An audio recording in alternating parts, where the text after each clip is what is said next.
to push towards us, and areas to the west are seeing the rain. This is not severe. This is just some, I would call it some moderate to heavy rain at times, and also quite a bit of light rain. So those temperatures are in the 40s in some places for Crossville, Pikeville, Dayton, Murphy, 50s from Chattanooga down to Fort Payne. Yeah, lots of rain symbols up there, my friends, right through the day. I still would imagine, though, that we're going to have a break here between about noon and 4 somewhere in order to get this temperature up to 60, or at least the rain to lighten up a little bit. But, you know, it doesn't really come to a close until later on this evening. And then you have the cold, windy weather coming in. And as we know, if you've been around enough, that those kind of things can create some snow showers. I always call it the sponge, the squeezing out of all that moisture in the colder air. And so ½ inch or less in the mountains, a dusting in the valleys very often happens.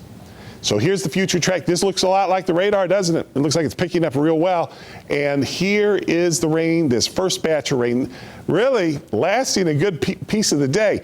Later in the afternoon, it looks like it may be 3 or 4 o'clock from the plateau to Chattanooga. We get a break, but not much of one. And then here's the colder air with this line of rain, and there is some snow involved here, a few snow showers here and there as we go through and into tomorrow. Look at these wind lines, my friend.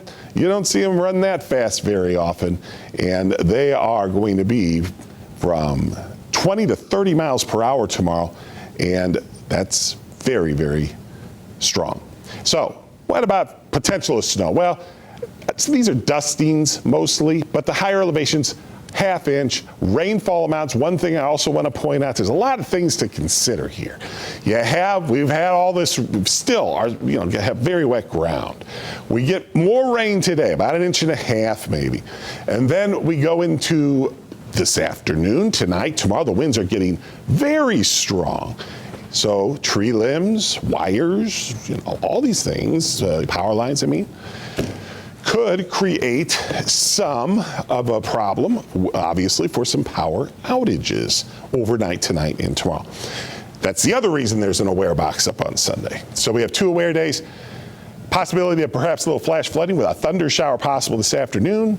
That would be very brief, the flash flooding. Sunday, very cold and a slow warm up in the